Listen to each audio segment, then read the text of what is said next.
Phoenix Suns' new owner, Matt Ishbia, went the same path that new owners often take. He went all in at the beginning of team ownership. Last year, new Minnesota Timberwolves owners went all in to get Rudy Gobert, and they ended up with just one win in the playoffs. How did it go in the past? Let's check the top 10 teams that went all in but failed. We start at number 10 with the New York Knicks. Back in 1996, the management of Knicks decided to regroup after Pat Riley's departure to Miami Heat. They signed two players as free agents in Allen Houston and Chris Childs, who were after their best seasons.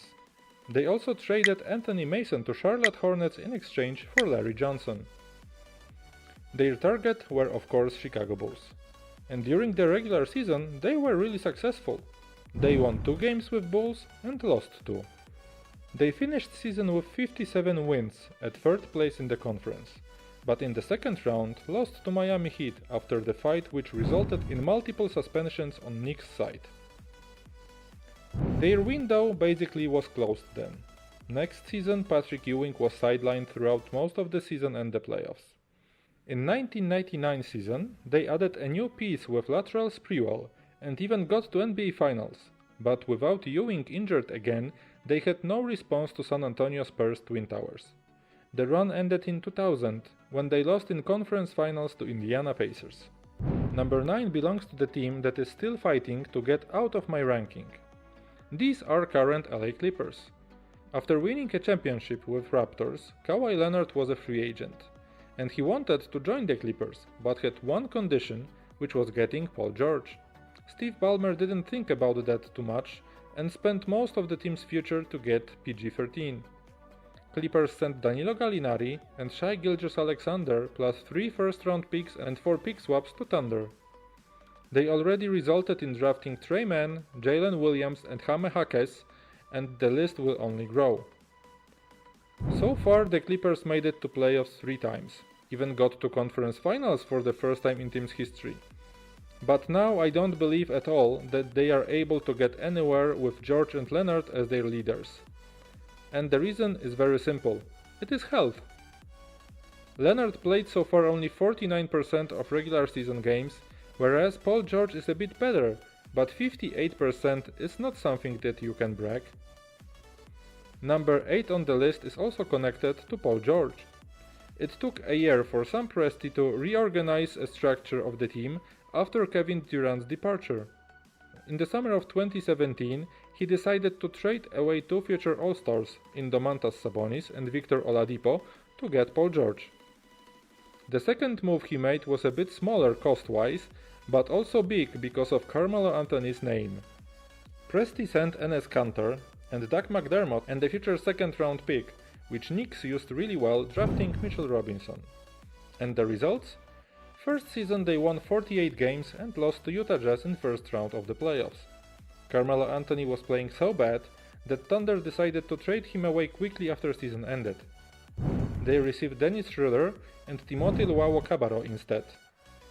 Next season they won 49 games, which was one more win, but they lost again in the first round to Damian Lillard and the Blazers.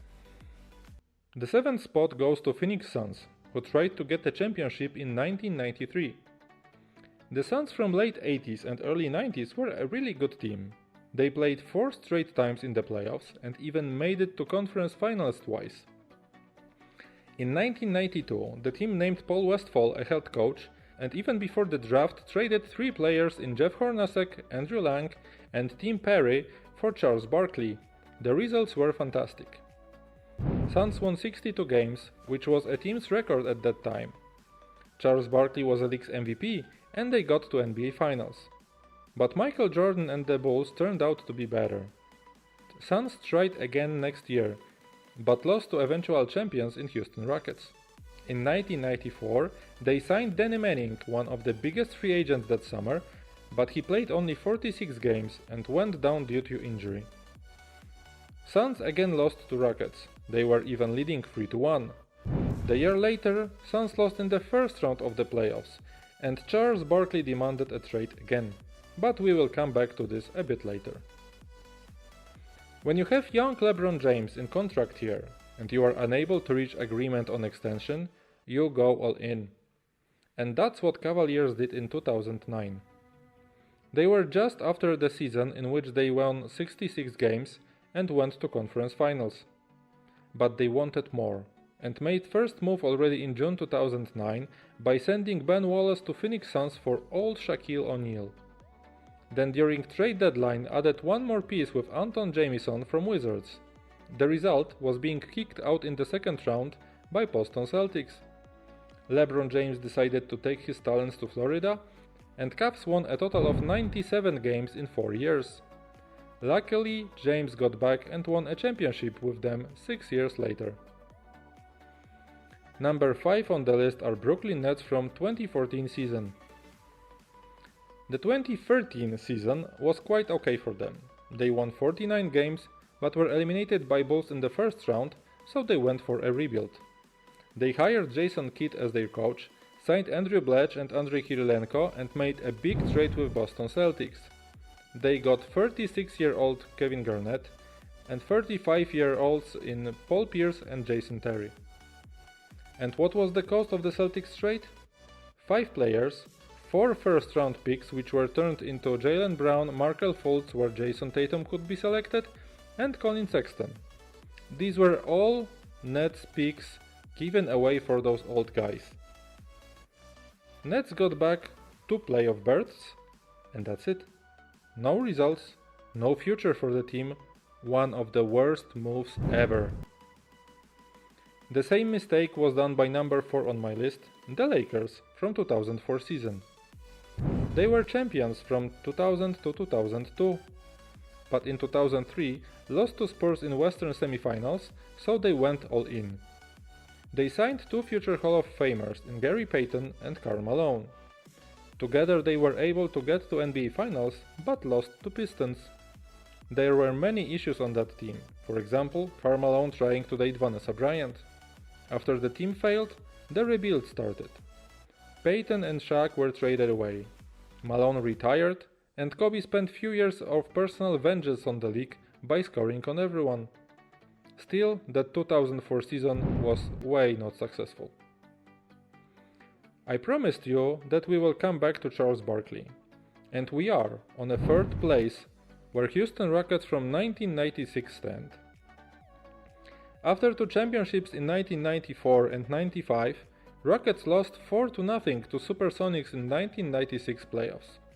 So to fix that, they went all in and traded for Charles Barkley in August 1996.